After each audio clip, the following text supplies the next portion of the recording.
I got palpitations. My eyes getting blurry. Hey guys, welcome back to my channel. It's Angel, the Psych MP.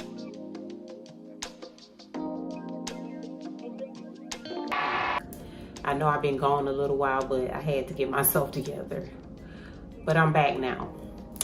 So what I want to talk to you about today is that first day that any given nurse went into the hospital, not even only nurse, like doctor, respiratory therapist, anybody.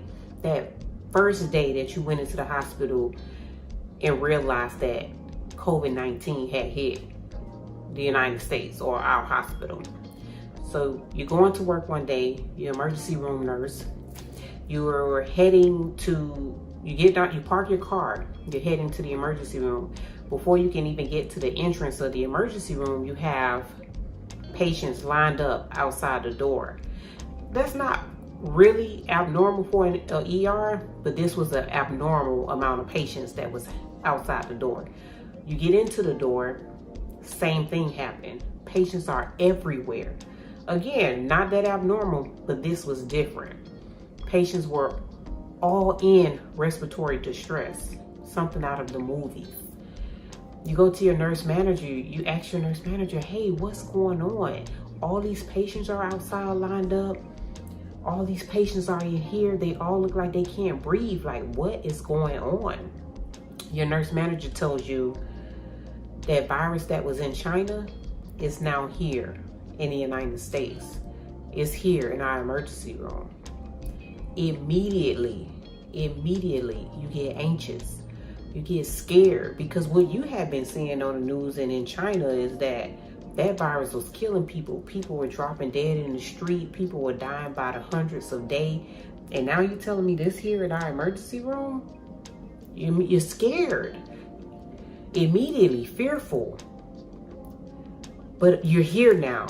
Now what do I do? Okay, your nurse manager, you're shaking a little bit. You're trying to figure, like in your head, you're like, what's going on? But you go to the board, which was what you would normally do. You look at the board to see what your patient assignment is. Now, normally you have, like, depending on where you work, 4 patients to 1 nurse, 5 patients to 1 nurse in the emergency room. But you look and you see 11, 12 patients. You immediately like, what am I doing with 11 or 12 patients? You go back to the nurse manager and you say, hey, I got 12 patients? She said, you lucky. What do you mean I'm lucky? Like everybody, we all have 12, 13, 14 patients because we don't have the staff to take care of these patients that's coming in the door. Okay, I'll do the best I can. She said the same thing. That's all we can expect, is that everybody do the best they can. We don't even know how to treat this virus right now, but we're gonna do the best we can because that's what we do. Okay, I go look at my patients. Before you can even see all of your patients, codes are going off left and right in the emergency room. Code here, code there. Doctors running here, respiratory therapists running there, nurses running there. When a code happens in the emergency room, for those of you who don't know, everybody runs to that one place, that one patient. But now you got them happening all over the place. So you got people scattering all over the emergency room, not to mention the patients who are all over the place who can't breathe and not coding at that moment. Okay, we do the best we can. The code situation is taken care of. You go and you try to do what you can for your patients and move those who can't be moved. You call the ICU and you say, hey, I got a patient that needs to come up. The ICU said, come up where? We don't have no beds here. We full. We don't have the capacity in the hospital to handle the amount of patients that are coming in and need critical care and acute care and just need help. We don't have the capacity to staff. Okay, what do? We do the best we can. You keep your patients in the emergency room that are ventilated, plus the patients you got coming in, plus the patients that's still trying to get in. And you go in, you're doing the best you can. You try to take care of a patient. You come out of the room with your N95 and you're getting ready to discard it. And your nurse manager say, hey, don't throw that away. What do you mean don't throw this away? That's what we do. We throw the N95s away, single use, after we come out of the room with a patient who require one. And there's another box sitting at the door, and you just get another one every time you go in the room. What do you mean don't throw this away? There's a shortage on PPE. Shortage where? A shortage, we have a shortage on PPE, we have to reuse the mask. What do you mean? So you mean to tell me that you want me to go take care of patients with a deadly virus with a mask that I'm reusing, that I don't know what type of barriers or all that on this mask that's gonna protect me after constant use, because we used to throw them away, but you're telling me go ahead and use this mask over and over again. How long I gotta use this mask? Well, right now we're giving one per week unless they're soiled or unless it pops or anything like that. Oh, really? Okay. That's what we doing. Now in my head, like I'm getting a headache immediately, because I'm like, now my anxiety is kicking in. I got palpitations, my eyes getting blurry. Those are some of the symptoms I have when I start getting anxious. All that's happening to me right now, because now my mind is all over the place. I'm like, okay, I'm dealing with a deadly virus. You telling me I gotta reuse PPE that we barely have any of anyway. Okay, now my coworker is sitting in a nurse's station. I go over there to talk to her about this, because we all like, we just barely here. Like, physically we here, but mentally we all over the place, because we know what China was talking about with this disease. Now, let me take you back a minute. Not to mention, in China, on the news and the articles I read, the nurses in China had astronaut suits on going into the room. I read an article that said, now, granted, it wasn't real astronaut suits, but I'm just telling you how protected they were going into the room. I even read an article that said it took like 20 to 30 minutes for those nurses in China to get dressed. They were even using, like, they will wait to use the bathroom for 2 and 3 hours, because it took them so long to get dressed and to, you know, put on all that stuff and to take it all off to use the bathroom and then get right back. They were like literally holding their urine and everything to not have to undress. And then the United States nurse, it take us a minute flat to get dressed, and I gotta reuse it. This ain't sitting well with me. So I'll go talk to my coworker about it. I think I got problems. I'm a pretty healthy 40-year-old. I think I got problems. I go talk to her. Not only does she have to take care of these patients with this deadly virus, she's also the vulnerable population. She got hypertension. She got diabetes. She's elderly. And she still has to go in there. She can't not work right now. We don't know everybody's financial situation. She's an essential worker. She's a frontline worker. Maybe she don't have any PTO. Maybe she don't have the time to take off to even go and sit home and wait till this pass. Who knows how long it's gonna last? Like, all these thoughts are running through everybody's head. But more importantly, I'm the vulnerable population that's here working with these patients with the deadly virus, and I don't have enough equipment that I even feel safe doing it in, but I have to, because this is the job. I signed up for this. That's not fair to me. But you're a nurse, that's what you do. You signed up for this. This comes along with the career. Okay, maybe you have a point there. Maybe nobody knew we'll see a deadly virus, a pandemic that will, do this to this country in our lifetime, but it did. And we're here now, so we got to deal with it. So now I'm fearful, I'm scared.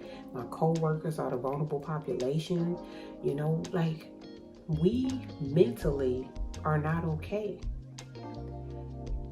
Not to mention, you have become the person that may be the liaison between a family member's last wishes, or between someone passing on in death in their family member. You may be the last person that was able to say something or relay a message. We are not okay.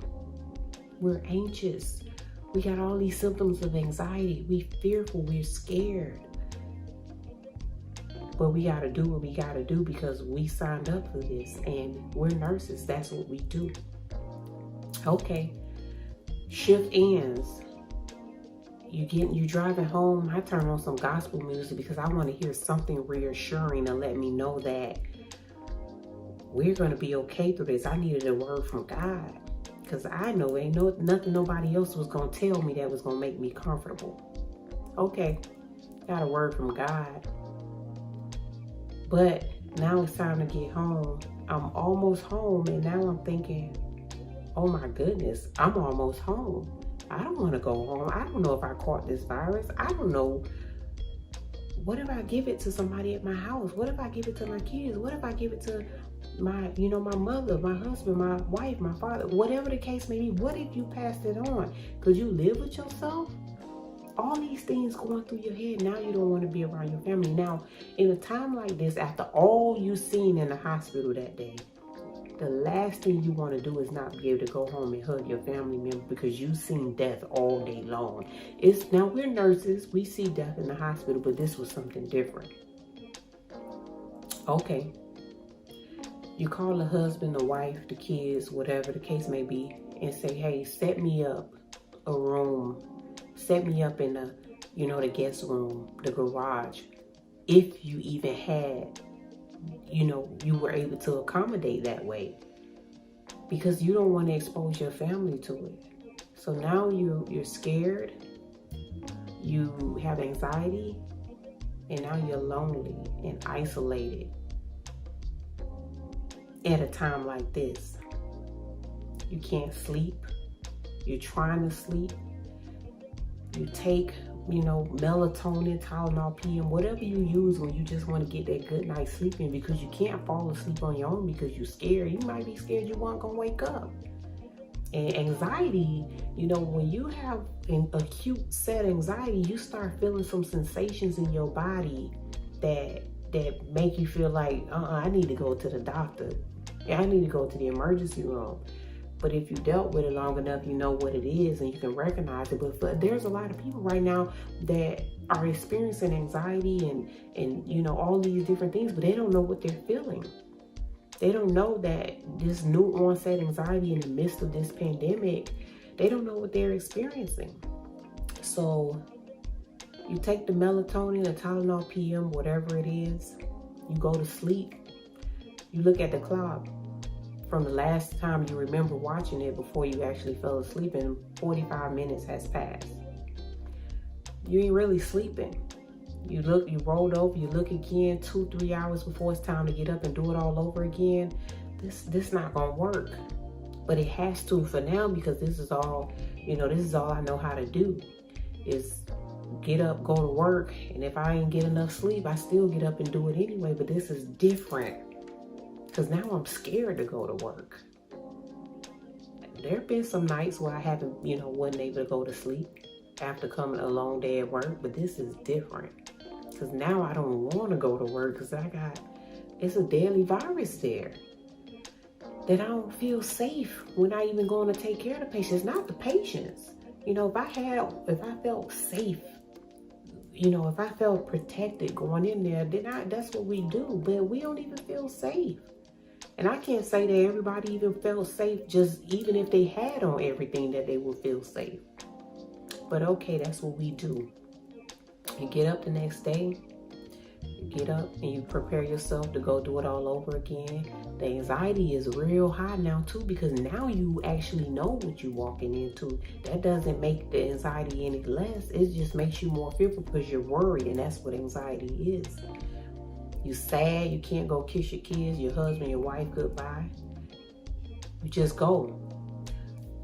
Okay, this was like what it was like going into the emergency room or into the hospital that day COVID hit, when we all started just like hearing about it, that it was here in our country. And I'm Angel, the Psych MP. I'm an ICU nurse. I am a travel nurse, and I just want to help us get through this. Like, subscribe, come back for more. We're going to get through this, and we have to get through. We have to have therapy. I will be like a support, a resource for you to come to and just tune in so you know you are not alone, because I know that there's a lot of people out there that aren't even healthcare professionals can relate to what I'm talking about right now. The world, we are not okay, and nobody's talking about it. So again, like, subscribe. I'll see you next.